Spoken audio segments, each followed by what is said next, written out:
Howdy! Welcome to the Gateway to the Smokies podcast. This podcast is about America's most visited national park, the Great Smoky Mountains National Park and the surrounding towns. This area is filled with ancient natural beauty, a deep storied history, and rich mountain cultures that we explore with weekly episodes. I am Joseph Franklin McElroy, a man of the world, but also with deep roots in these mountains. My family has lived in the Great Smokies for over 200 years. My business is in travel, but my heart is in culture. Today, we're going to talk about masterful stories of the Smokies. But first, let's talk about our sponsors. Imagine a place evocative of motor courts of the past, yet modern and vibrant, with a chic Appalachian feel. A place for adventure and for relaxation. Imagine a place where you can fish in a mountain heritage trout stream, grill the catch on a fire, and eat accompanied by fine wine or craft beers. Imagine a place with old-time music and world cultural sounds. There is no other place like the Meadowlark Motel in Maggie Valley, North Carolina. Your Smoky Mountain adventures start with where you stay. Another sponsor is smokiesadventure.com. That's Smokies plural, adventure singular.com. The Smoky Mountains and surrounding areas is a vacation destination for all seasons. Some of the nation's best hiking trails, waterfalls, outdoor adventures, and family entertainment can be found right here. Start your adventure by using smokiesadventure.com to explore all the wonderful features of the Great Smoky Mountains National Park, the trails, the waterfalls, caves, cove, the elk, and more. Then check out all the awesome family attractions and entertainment and lodging you and your entire family can enjoy. And also find places to do life events like weddings and honeymoons and romantic weekends. The goal of Smokies Adventure is to become the leading information portal for adventures and experiences in the Great Smoky Mountains. Got some events coming up. By the way, this is my first podcast now as a resident again of North Carolina. My family, I just moved to Asheville, North Carolina, so we're at the gateway of the Smokies. And looking forward to exploring the Smokies even further, now being both in Buncombe County and Haywood County. So there's some events coming up. Is this coming weekend, June 11th, there's going to be a pottery seminar with Corey Plott. He is a master plotter, and he's the owner and operator of Plottware Pottery of Clyde, North Carolina. And he brings his mobile studio to our resort to teach participants and to make their own piece of handcrafted pottery. You'll walk away with a piece of pottery. He will also be selling some of his award-winning elegant and durable utilitarian decor at the event. This weekend, I just saw some wonderful wine decanters he made that were just fabulous. But you will get hands-on experience with a master craftsman, and then you'll make your own pottery. The class is limited to 20 participants, and it's 65 for each non-guest and 20 and 25 for motel guests and Heritage Club members. And then afterwards, there'll be a free barbecue dinner and music with Mike Ogletree. Book your slot now. Call 828-926-1717. On June 18th, the following weekend, there's going to be part 4 of the Heritage Book Series with Bob Plott, and it's free for guests and members. And so please join us for yet another informative, entertaining, and fun afternoon of history, food, and music. With award-winning Meadowlark Smoky Mountain Heritage Center General Manager Bob Plott, and he discussed his 4th book, Colorful Characters of the Great Smoky Mountains, and weaves the lively stories of vibrant and intriguing characters, such as the Cherokee chiefs Yanaguska, Okanastada, Dragon Canoe, and their allies, such as John Watts, along with their combatants, Robert Rogers, Quentin Kennedy, Keg Hagler, the Stockbridge Mohicans, Francis Marion, and others, and other modern day icons such as Von Plott, Charles Miller, and Earl Len. It'll be followed by a book signing and a delicious barbecue dinner as well, and accompanying with acoustic music by Mike Ogletree and friends. This event is free to motel guests at the Meadowlark Motel and Heritage Club members, and there's a admission charge for $10 for people that are not staying here. And then August 6th is the launch of the Cherokee Heritage Series with Davey Arch. Please join us in spending an intimate and enchanting afternoon with a true Appalachian treasure, Davy Arch. Davy is a world-class Cherokee tribal historian and award-winning craftsman of traditional Cherokee crafts, specifically masks and baskets, and he's a beloved spokesman for the Eastern Band of the Cherokee Tribe. The event will be followed by the barbecue dinner and music with Mike Ogletree. The admission is $20 per person. For all these events, call 828-926-1717 to reserve your seat now. Today, we have a great guest who knows a lot about Cherokee culture and stories in these mountains. Her name is Annette Saunooke Clapsaddle. And she is a renowned author, writer, and educator, and is a graduate of Yale University and William and Mary, as well as an enrolled member of the Eastern Band of the Cherokee Tribe. Her award-winning debut novel, Even As We Breathe, was the first novel published by a member of the Eastern Band of the Cherokee Tribe and was named one of the best books of 2020 by the NPR. Annette resides with her family in Qualla, North Carolina, which is in the Cherokee Reservation, and is an avid mountain biker, as well as a staunch advocate for equal rights, education, and Cherokee history. Hello, Annette. How are you doing? I'm great. How great to be here with you. Well, thank you for it's quite an honor to have you join us today. You have an interesting history and an impressive resume, and all of a sudden you're getting all sorts of awards for your writing. So that's pretty spectacular. But I wanted to start first with your background. You were born and raised in the Smokies, right? That's right. Lived here all my life except for undergraduate and graduate school. Cool. And you've been a member of the Eastern Band of the Cherokee Tribe for that your whole life too, right? Yeah. Born into it. Born into it. But you have some history there. Your grandfather Osley Saunooke was the chief of the tribe, right? Yeah, his name's Osley Bird Saunooke, and he was a two-term chief in the 50s and into the early 60s. There was a span where he was not chief, but 2 terms. Cool. Well, he was quite an interesting character in his own right. He was an esteemed tribal chief, but he was a former Marine, and he started a thriving tourist business in 1956 that is still operational today. What was that business? You remember? Yeah. Well, it's Chief Saunooke's trading post, and so the land where that is also contiguous with kind of family land that is home to Saunooke's village. So there's several shops there that kind of grew out of Chief Saunooke's trading post, including Saunooke's Milling Shop that my dad built. Cool. Well, it sounds like you could write about a book about him. You got any plans for that? I think we're going to talk later about my first novel, and that'll cover it. Well, Bob Plott, who I mentioned earlier, is the general manager here at the Middle Arcs Heritage Center, said his relatives knew him and hunted with him often and spoke glowingly of him. Did you know him as a child, and how did he influence you any in your growth? Unfortunately, I didn't. He died fairly young from complications to diabetes. So he passed away in 1965 at the age of 59. I was born in 81. So even my dad was fairly young when my grandfather passed away. But Osley was, in addition to being a 2-term chief and a businessman, he was the heavyweight wrestling champion of the world at one time. So he traveled the wrestling circuit as well. So he is incredibly fascinating. That's where I remember the name from. Okay. Yes. And I've heard, like I'm sure Bob would say, that everybody has a story about him, whether it's true or not.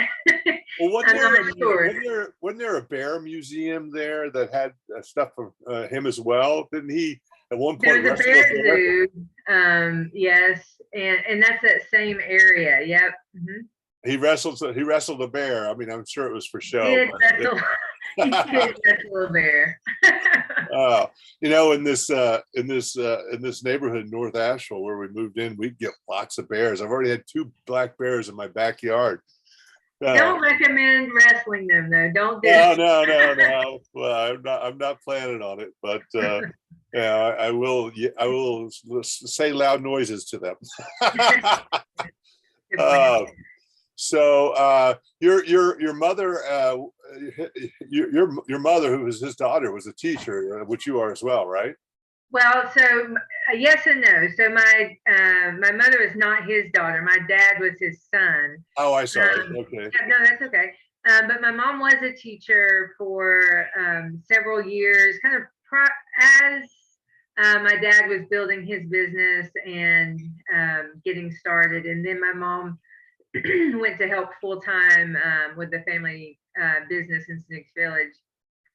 But she taught reading, and this was before I was born, and didn't really kind of click in with me that you can be a teacher and not be in a classroom. And so I think that she did in a lot of ways still influence me, even though I didn't grow up knowing her as a classroom teacher. Cool. And so you guys, did you work in the family businesses as well? Oh yes. I grew up in the mountains. I had to work I worked in this Meadowlark Motel business as a child. But, yes. As long as we could see over the counter, we were hired. So well, that's right. I got paid the dime a room to clean rooms. I got paid a bag of popcorn too. Really? Yeah. And did your dad inspire you with his entrepreneurial activities? Yeah, I'm always inspired by my dad. And I think to be an entrepreneur, as you have to be willing to take risks. So I don't feel like I'm there yet that I can take some of the same risks that he's taken throughout his life that really turned out to be worth it. But there's a creativity to it that I have appreciated, and I think I have picked up a little bit at least of that from him. I'm kind of laughing to myself because my dad lives above me, lives in the house up the hill, and my son and I were just helping him move a major piece of equipment in a really precarious way, and that kind of there's something about small business owners that want to do it themselves for the cheapest route possible. Well, listen, I had that imbued with me. Until I got into my 50s, I did all my moves myself. That includes all the heavy furniture. But I can remember sometimes having a pickup truck with things so piled up so high, and things. And this is in New York City, no less, and things like getting ready to fall off. But that was just the way you did things, right? Yeah, that was the life of the entrepreneur and the children of the entrepreneur. Well, we have to go and take a break now. That seemed very quick, but we're having a good conversation here. So when we come back, we'll start talking about a little bit more about your background and then get into your books. Sounds great. Are you a business owner? Do you want to be a business owner? Do you work with business owners? Hi, I'm Stephen Fry, your small and medium-sized business or SMB guy, and I'm the host of the new show, Always Friday. While I love to have fun on my show, we take those Friday feelings of freedom and clarity to discuss popular topics in the minds of SMBs today. Please join me and my various special guests on Friday at 11 a.m. on talkradio.nyc. Are you a conscious co-creator? Are you on a quest to raise your vibration and your consciousness? I'm Sam Leibowitz, your conscious consultant. And on my show, The Conscious Consultant Hour, Awakening Humanity, we will touch upon all these topics and more. Listen live at our new time on Thursdays at 12 noon Eastern Time. That's The Conscious Consultant Hour, Awakening Humanity, Thursdays, 12 noon on talkradio.nyc.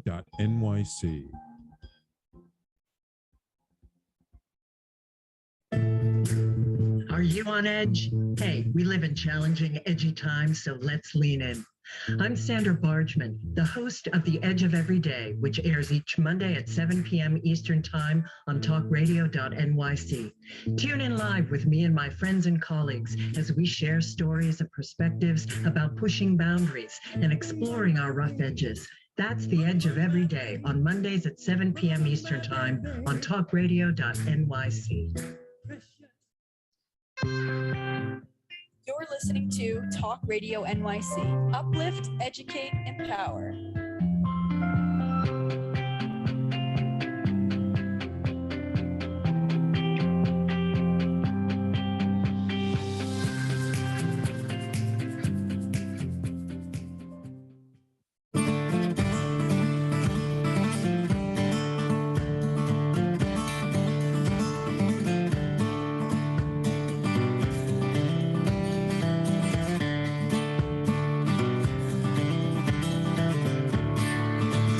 Howdy, this is Joseph Franklin McElroy back with the Gateway to the Smokies podcast and my guest Annette Saunooke Clapsaddle. Today's craft brewery from Western North Carolina is from Boozum, and it's King of the Mountain Double IPA, and I can recommend that highly. Good choice. It's a good one, right? Yeah. So Annette, you had this great family and tribal support system, and you became an honor student. And then off you go to Yale University to get your bachelor's degree, right? Mm-hmm. Were you one of the first students from Smokies or Cherokee to get an Ivy League education? There were a few before me that had Ivy League educations. I know that there was a gentleman who had graduated from Dartmouth, there's a tribal member, and then a couple that I think had gotten graduate degrees, maybe one undergraduate from Harvard.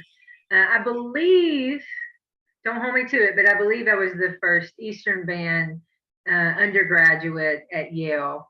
But I'm so happy to say that several have followed after me. So, and in fact, I just sent off one of my seniors this year. She'll be going to Yale in the fall. Fabulous. That's great. That's always good, dispel that hillbilly stereotype. I got to do a little bit of myself. I got to leave here and went through the school system here in Haywood County and got to go to Duke. So yeah. So but it can be done in this remote wilderness, so to speak. Yes. And then you got your master's degree at William and Mary. And you probably could have gotten a great job in any major city in the world, but you chose to come back home to the Smokies. Why? Yeah, I did think for a short time about, public policy in DC or something like that. But I always tell people that, so many people work their whole lives so they can retire to this area. Why don't I just start, from the beginning? There's no point in wasting time. It is beautiful. And certainly I have many family connections here. My husband is also from this area as well. He's from Swain County. So just had so many roots here. And I did, I've traveled my whole life. So I don't feel like I was afraid to live anywhere else. But it's just such a beautiful place to be. I like the space of it. I want to raise my kids here. Yeah.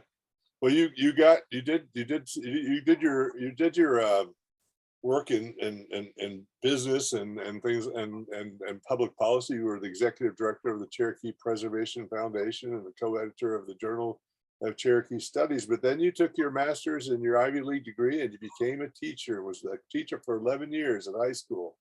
That was an interesting choice. What made that choice happen? Yeah, I just completed my 12th year. There was a little bit of a break there while I was at the foundation. But I've known since I was little that I wanted to be a teacher. I'm not exactly sure why. But we had a garden out in front of our house, and there were these really big rocks, different places in the garden. So I made one of the biggest rock was the teacher's desk, and then there were student desk rocks in the garden as well. And so when my brother, who's 3 years older than me, went off to school to kindergarten, I was playing school in our garden. So there's been something about teaching since I was little. that's interested me. But I've also been so blessed with incredible teachers throughout my life. I was a public school student, kindergarten through high school. Me too. Yeah. Yes. And just had phenomenal teachers, and I wanted to be like the English teachers I had, who always encouraged my creativity in writing. I saw a quote where you in a magazine where you said, "The best thing to do with the world-class education is to share it." Yes, so the director of the teacher prep program at Yale is responsible for that quote, because I stepped onto the campus of Yale in New Haven, Connecticut. And my mom is with me as we're visiting, and we were introduced to the director of the teacher prep program. And my mom, who is very practical, looked at him and said, "Why would she go to Yale to become a teacher?" And he said, "That's the best thing you can do with a world-class education is share." Done at that, and my mom was like, "All right, good enough answer." There you go. There you go. Wow. So, but now you also started writing, and in fact, in 2012, you sort of had a little success at it. When did you first start writing? I've written my whole life. I had these great teachers, so I still have these books that we made in elementary school out of cardboard and lined paper that we would tape together. And I think my first writing contest was either late middle school or early high school. I'm looking over. So my dad got me this great present. I'm looking at a framed check, and this is the first time I got paid for my writing, because it was the first time I won a writing contest. It happened to be poetry, which is not my thing. Yeah. But the date on the check is 1995. Fabulous. So freshman year, I guess, of high school is, I guess, if you're entering contests, you're getting a little serious about it. That's great. So you were actually very serious early on. Mm-hmm. That's pretty cool. And then you continue it. I mean, a lot of people have the romance of being a writer, but don't follow through. And so that's nice. Now I understand, you've been writing on the side because you're a teacher, but you've been using your experiences, such as manuscripts, as submissions, finding agent, rejection notice, etc. You've been sharing those experiences with your students. Why are you doing that? Yeah, well, rejection's a great teacher, and I have plenty of it to share. I think my goal as a teacher is to create empathy through literature, but also a sense of resilience in the writing process. So I tried to balance those two lives while I was teaching and writing, and then I realized how much I was learning as a student of literature through my own process as a writer. So I, would talk to students about what does a query letter look like and what's important to share about a story, that I'm trying to pitch or whatnot, about the mistakes I would make. And how to overcome them. And they love that, their teacher is making mistakes like them. But also, there's really like two cohorts of students that went through the process of the novel. And it was so exciting to, I told them I would get an email from an agent. This is early on, that I had queried. And I would say, "Okay, guys, I have an email in my inbox. I haven't read it yet. Here we go." And I would read it to them. And it was just, you have their attention because they want to know, right? And so the class that got to witness the publication process, that was a very special time. And then they went through the editing process with me, with not everything, but yeah. to say, okay, do you see this? This is just one page of edits that I'm about to do. And for them to understand that that's part of it. And then of course, this last class, I think they want to go on book tour with me. They're really excited. They feel part of it, right? Yeah. Yeah, they love the publicity end of it because that's what they've gotten to witness, and they've been a part of some of my like Zoom calls and whatnot. Especially if they're with a university, it's a good experience for them. Well, it's nice to make your life part of the education process. Yeah. I understand that your kids now have, ambitions to be world class at whatever they do, right? Yeah, then it's possible that they know somebody. It becomes normalized for them, and I think that's important. Yeah.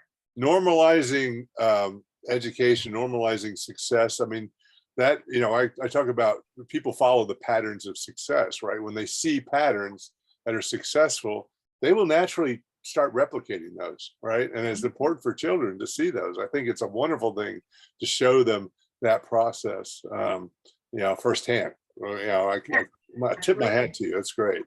I think so. So I mentioned before, I think in 2012, your first manuscript won an award, but was never published. Can you tell us what that was and why it didn't publish and that sort of thing? Yeah, so that the title of that was Going to Water, and it was a finalist for the Penn Bellwether Prize for Socially Engaged Fiction, and then won a couple of other awards. But it is the fictionalized story of my grandfather, Osley Saunooke, but I changed names and whatnot to protect the innocent. And the reason besides the fact that he's a fascinating character, as I mentioned earlier, I never really felt like I know the full truth of who he was. And so I decided to make up who I thought he would be, how he might react in these situations. So I use a lot of the facts from his life, but it is still fiction. I don't want to make my aunts and uncles mad at me. So, but it got close to publication a few times, and I was trying to find an agent who understood that voice of where I come from. That Eastern Band Cherokee is very different than other tribes. And I never really could quite connect with the right agent, so it's shelved for now.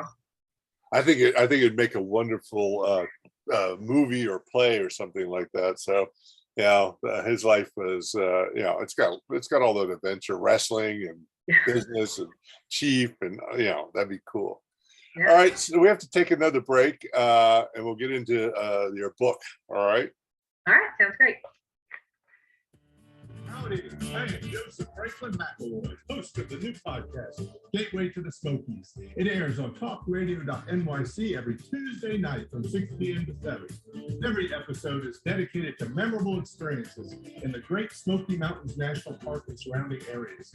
This show features experts and locals who expound upon the richness of culture, history, and adventure that awaits you in the Smokies. Tune in every Tuesday from 6 p.m. to 7 on talkradio.nyc. Are you passionate about the conversation around racism? Hi, I'm Reverend Dr. TLC, host of the Dismantle Racism Show, which airs every Thursday at 11 a.m. Eastern on talkradio.nyc. Join me and my amazing guests as we discuss ways to uncover, dismantle, and eradicate racism. That's Thursdays at 11 o'clock a.m. on talkradio.nyc. Are you a small business trying to navigate the COVID-19 related employment laws? Hello, I'm Eric Sauver, employment law, business law attorney, and host of the new radio show, Employment Law Today. On my show, we'll have guests to discuss the common employment law challenges business owners are facing during these trying times. Tune in on Tuesday evenings from 5 p.m. to 6 p.m. Eastern Time on talkradio.nyc. You're listening to Talk Radio NYC at www.talkradio.nyc, now broadcasting 24 hours a day.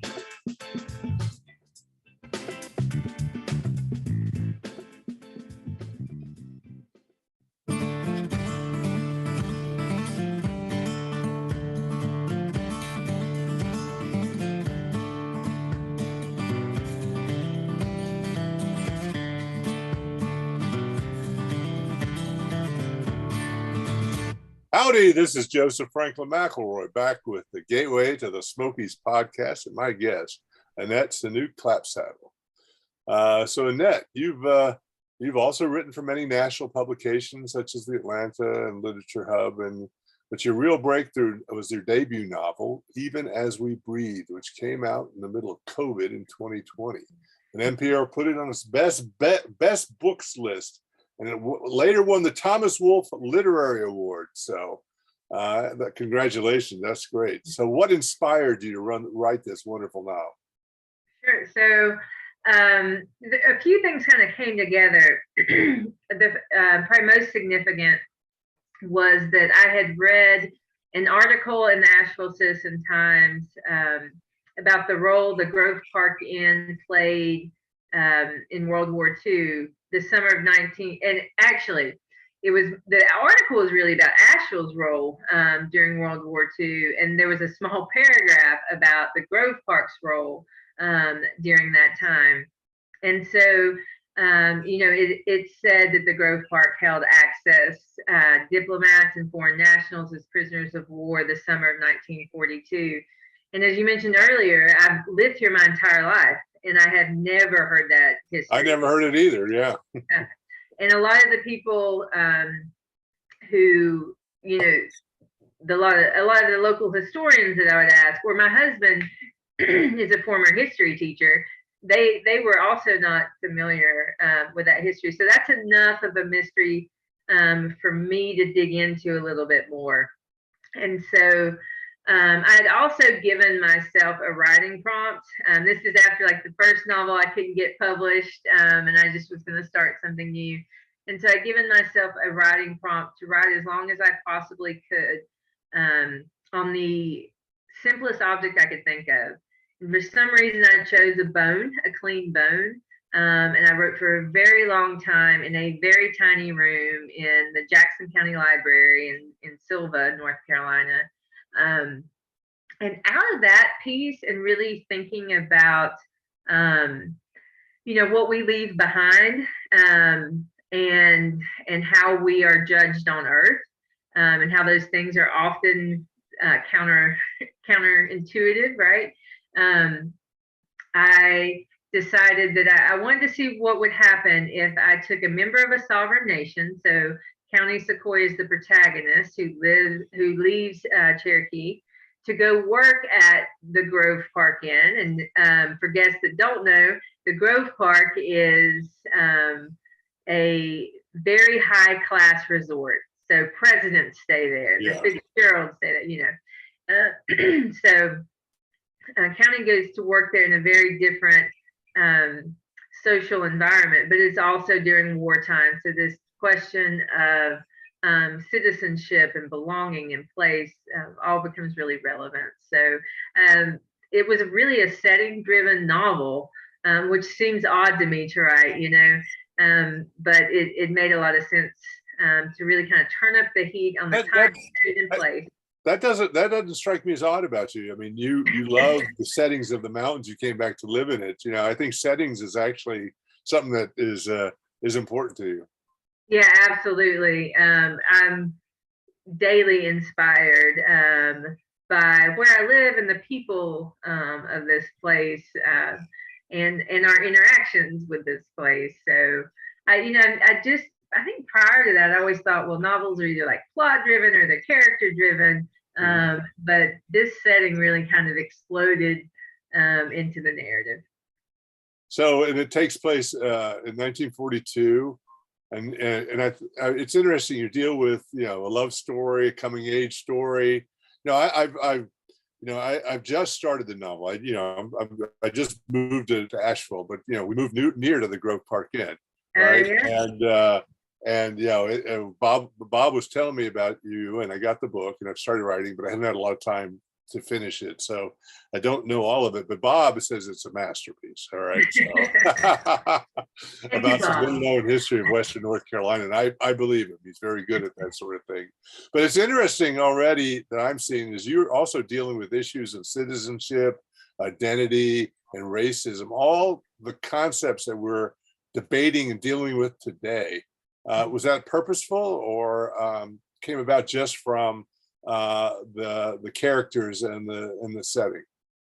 I think in some ways it was purposeful. From that earliest writing exercise, thinking about the bone reminded me of when I worked in our chief's office at one time after graduate school. As a writer, I was lucky enough to have the office right next door to a political figure, right? So it's like golden because I can hear through the wall. Don't tell me.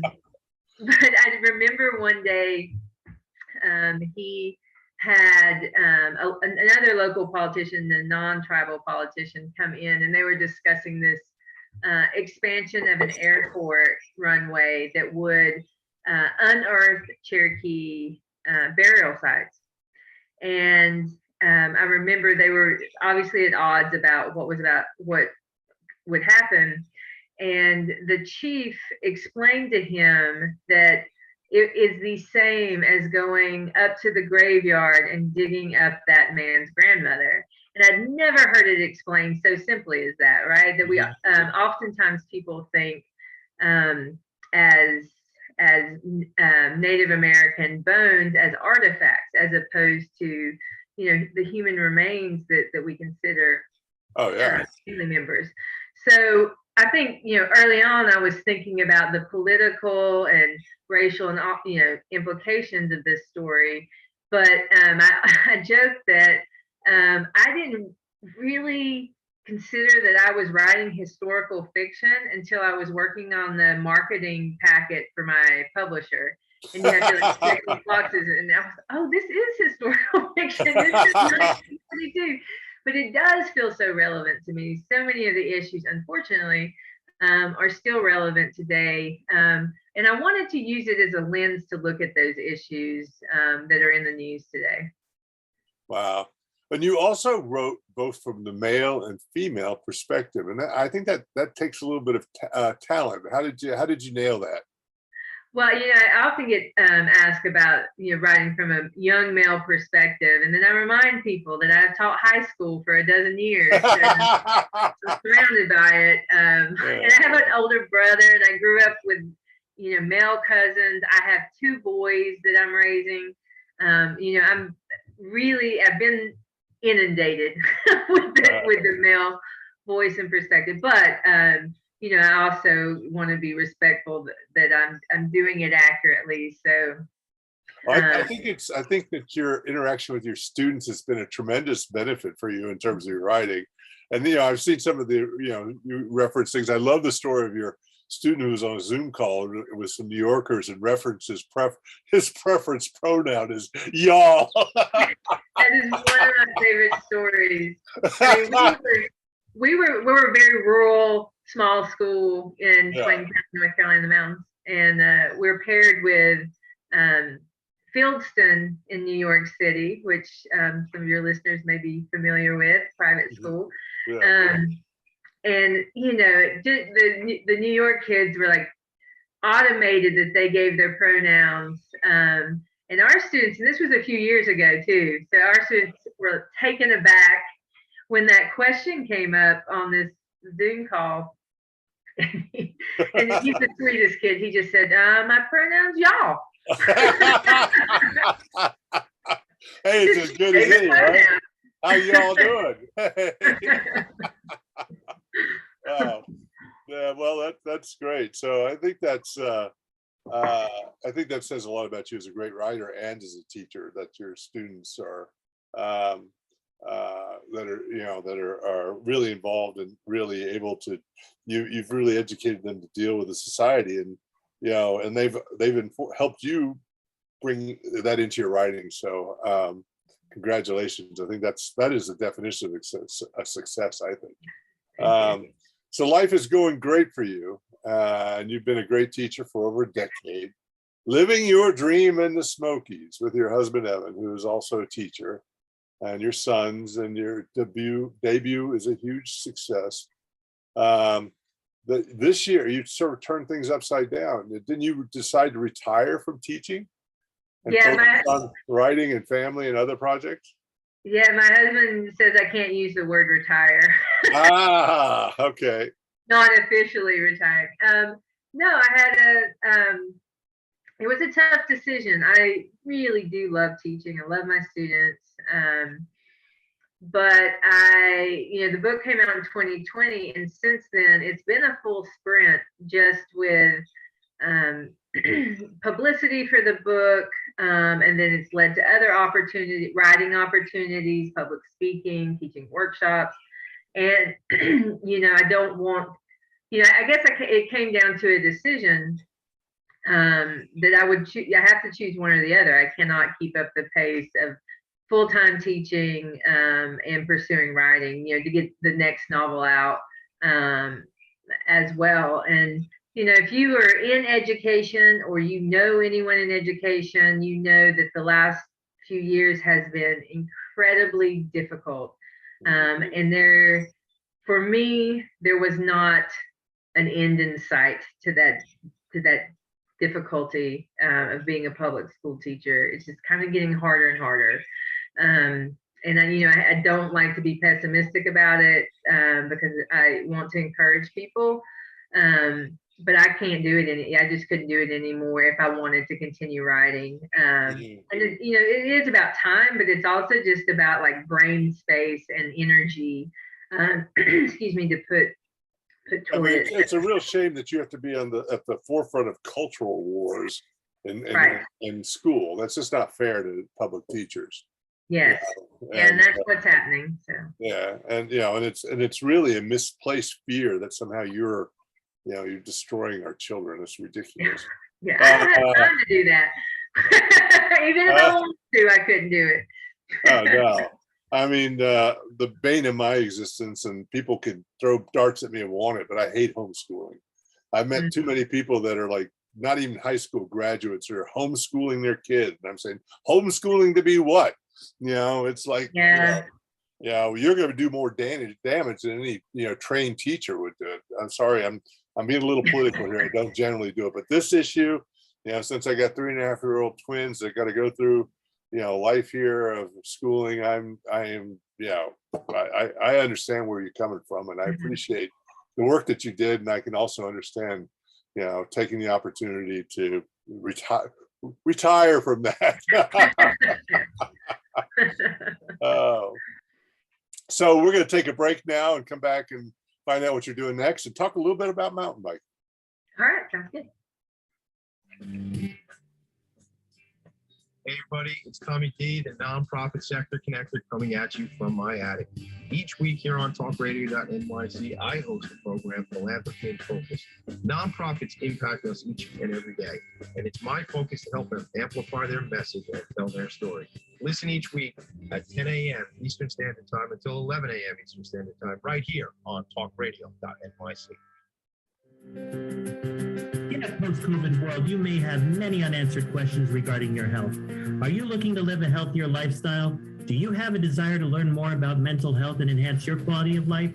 Or do you just want to participate in self-understanding and awareness? I'm Frank R. Harrison, host of Frank About Health, and each Thursday, I will tackle these questions and work to enlighten you. Tune in every Thursday at 5 p.m. on talkradio.nyc, and I will be frank about health to advocate for all of us.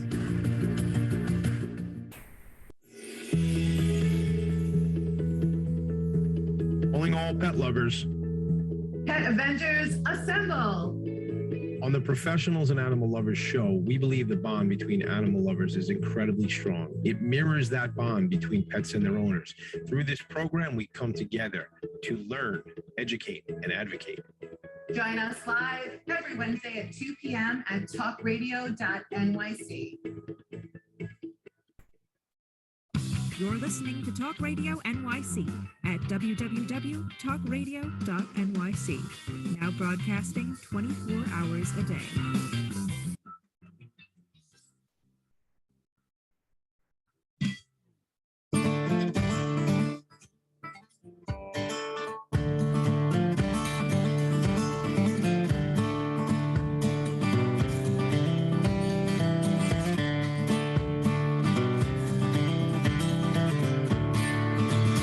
Howdy, this is Joseph Franklin McElroy back with the Gateway to the Smokies podcast and my guest, Annette Saunooke Clapsaddle. So Annette, what's next for you as a writer? Are you working on a new book? All right. Is it based on the Smokies?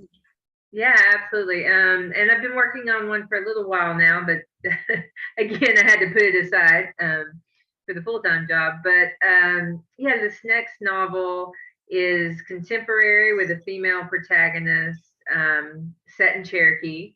So it's pretty close to home. I got to make sure I stay far enough back from it. So, but I am fairly early in the process, but it's it's inspired by some of our traditional stories. It's not a retelling of those stories, but I have mined those for the values that they instill in our culture, and I'm kind of overlaying it on a contemporary political landscape in Cherokee. I'll put it that way.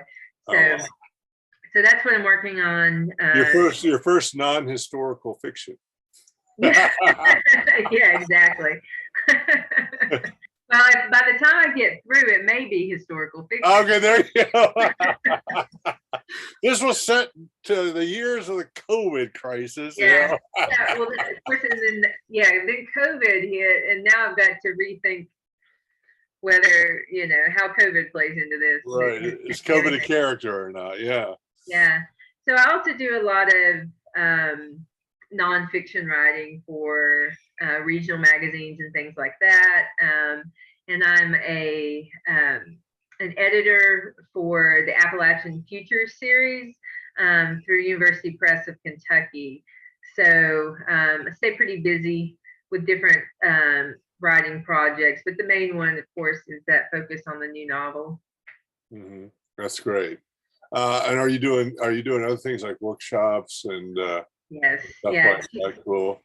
Yeah, I think it's nice to be able to continue to teach, even though I'll be out of a public high school, right? So teaching workshops. Actually leave Friday for LMU for a festival there that I'll be teaching workshops, and then I'll be teaching a full week at John C. Campbell Folk School in Brasstown, North Carolina, starting Sunday.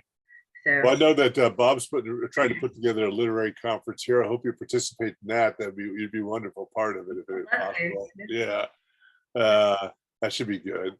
So, I want to talk about you are a mountain biking enthusiast. Yeah, what do you like most about that sport? Well, I like being in the middle of the woods and feeling, very isolated from everything, but also going super fast.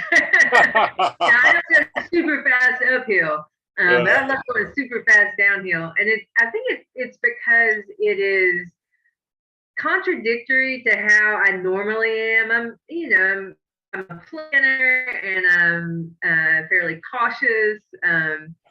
But this forces me out of that comfort zone. Wow.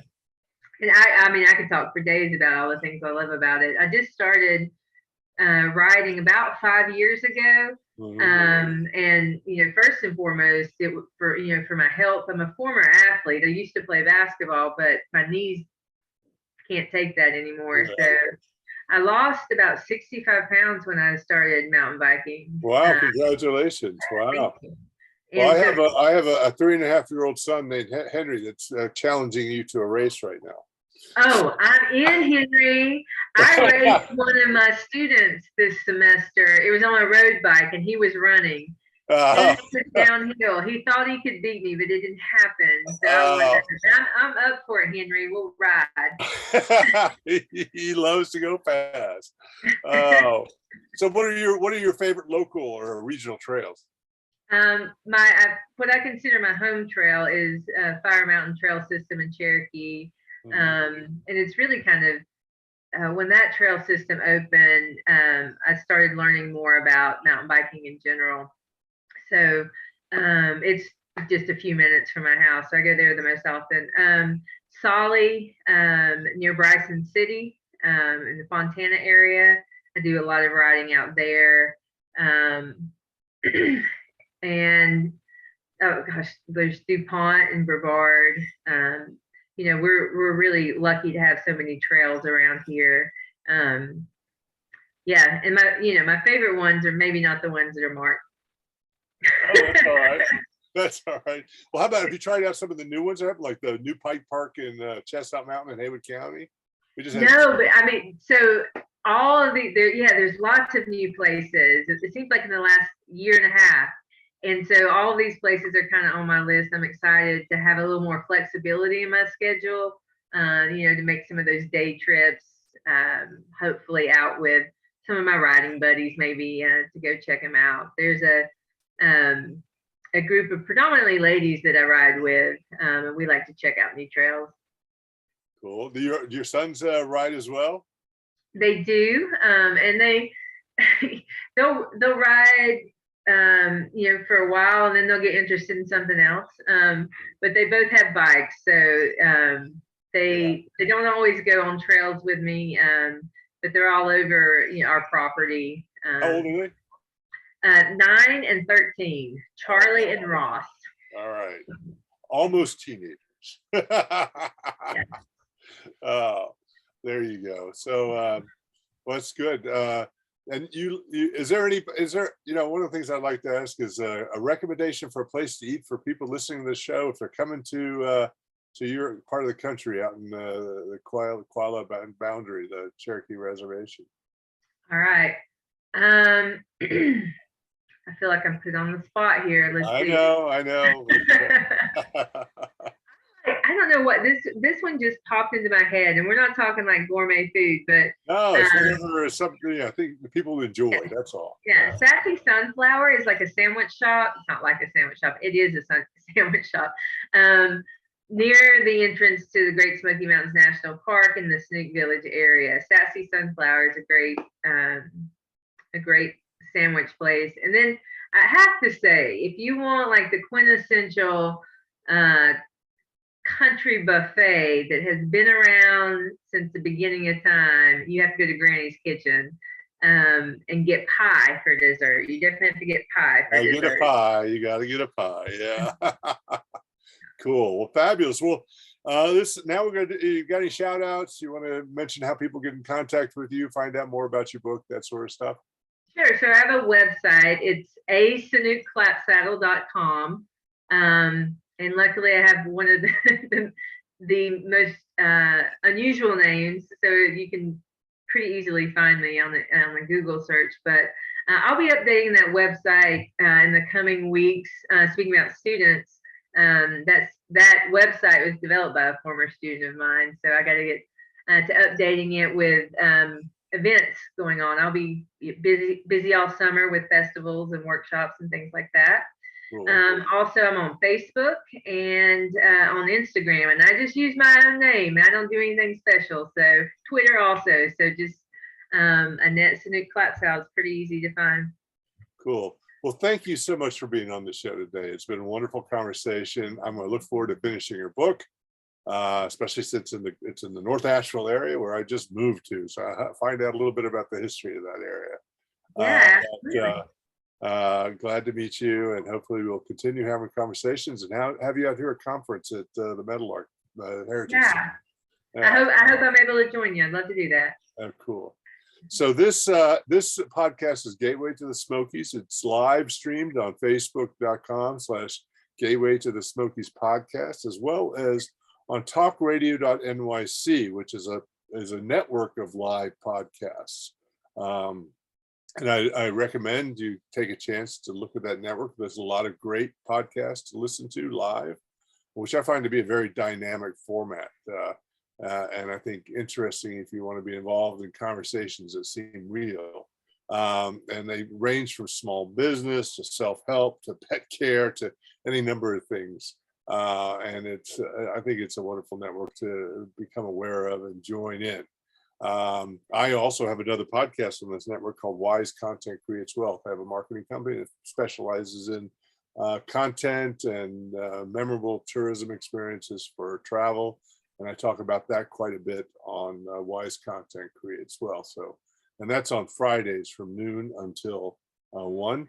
And this podcast, Gateway to the Smokies, is every week, Tuesdays from 6 to 7 on this network. And I hope you will join me again next week for another great guest and another great conversation. And thank you very much. It's been nice having you here. Yeah, thank you for having me. Really enjoyed it. You're welcome.